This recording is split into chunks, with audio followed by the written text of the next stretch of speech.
Hey, TJ here from smokescreendesign.com, and just wanted to take a look at a couple things. One is the Gleason's Flat Earth Map, and this one says that as it is. And let's see, the Morgal did some videos about maps and how none of them, there's no correct map. Not even globe maps are correct.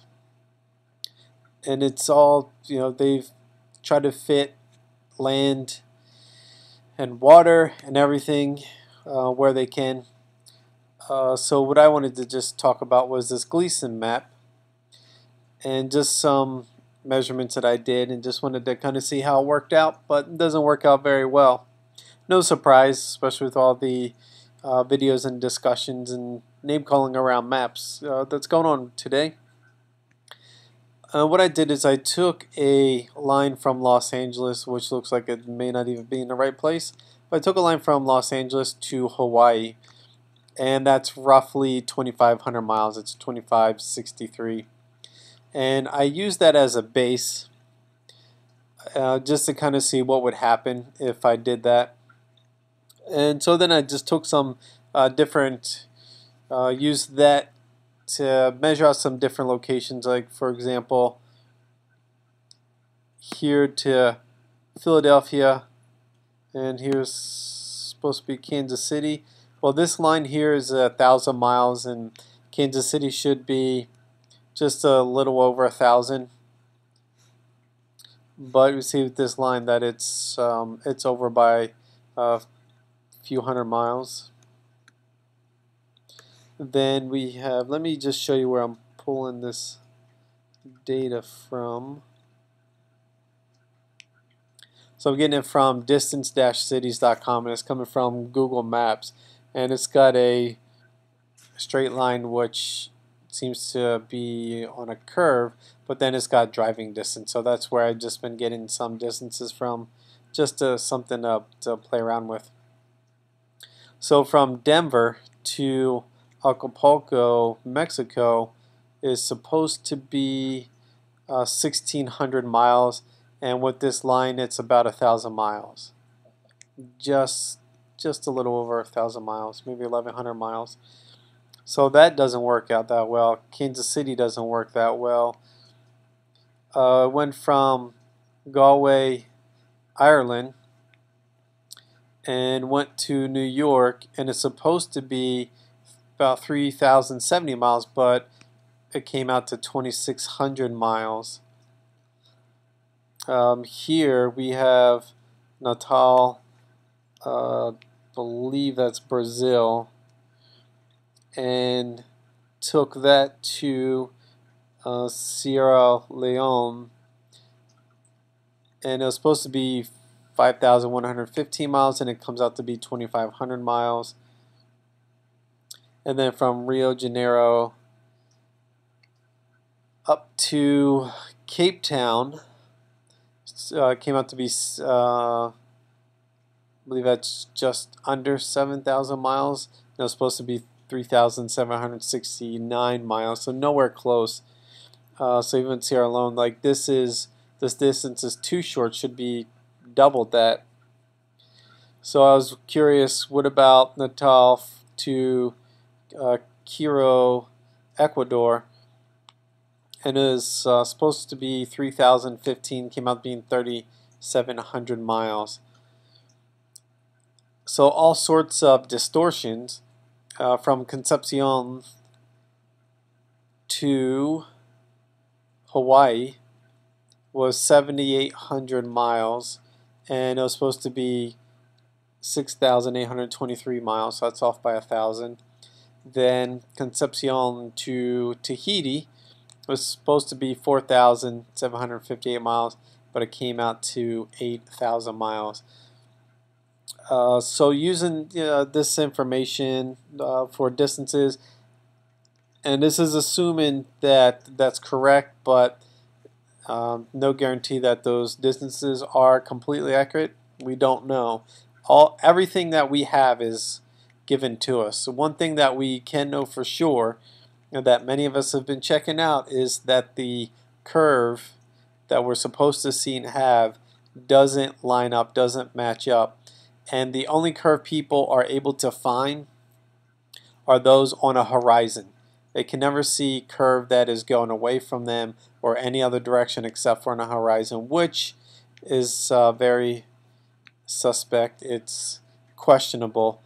And I had a video not too long ago for a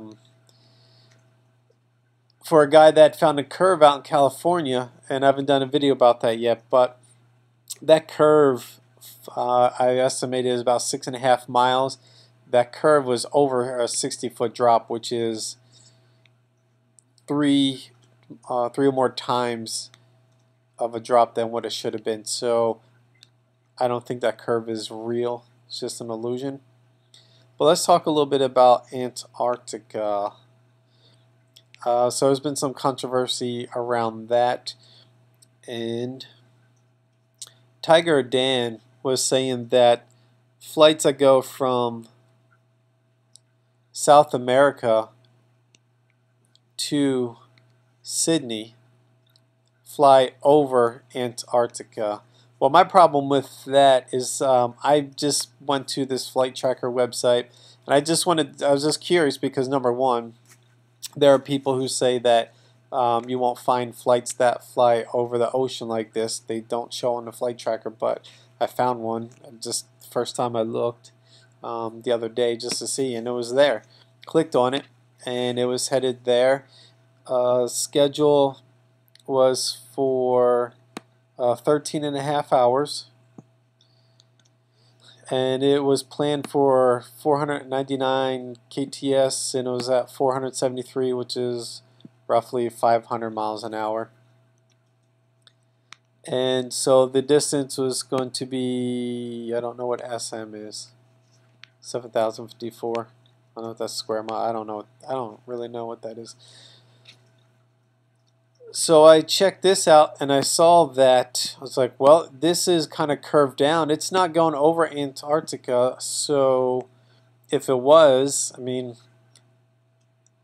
the dotted line should have at least went like this, but it didn't. And I wasn't the only one that noticed that.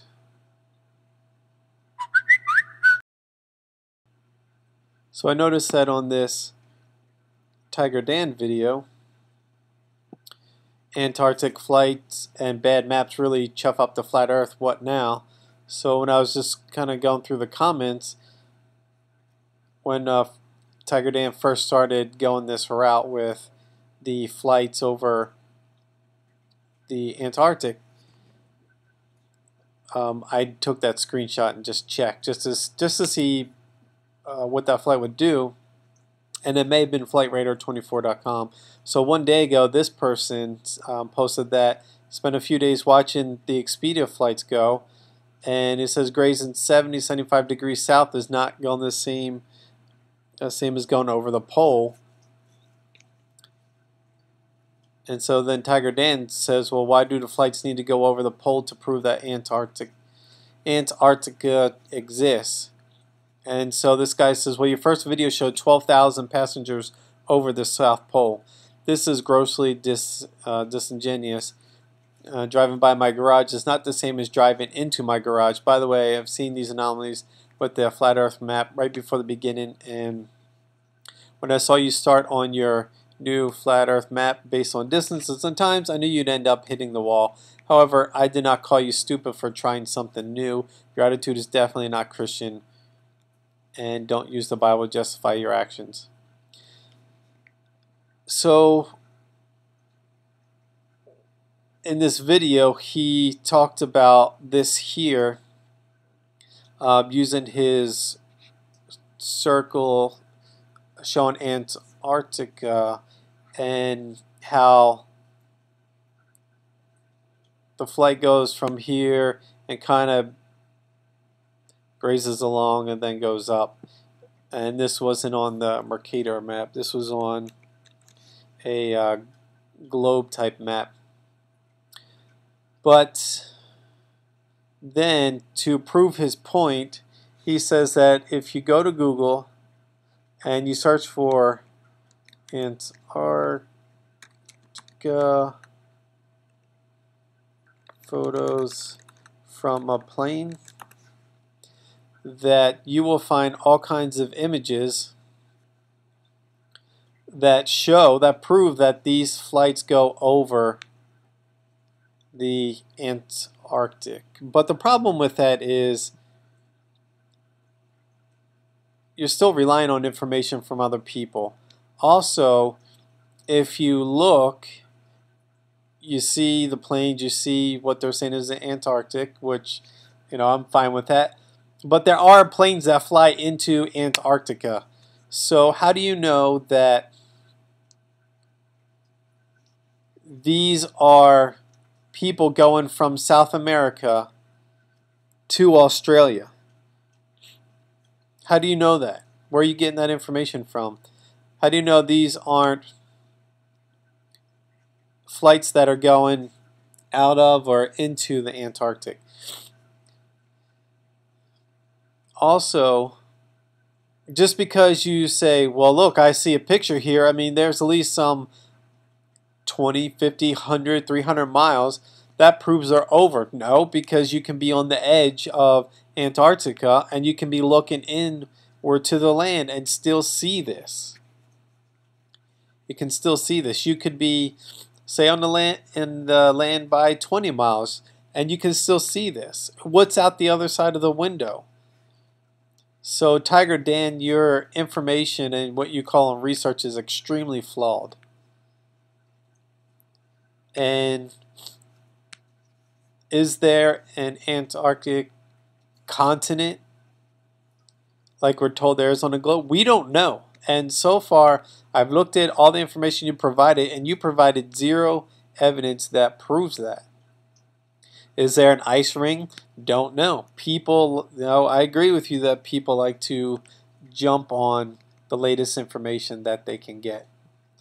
And we can see that we've got a double engine plane here that landed in the Antarctic. So that is things that happen. So really, yeah, you proved that the maps don't work, and a lot of people understand that.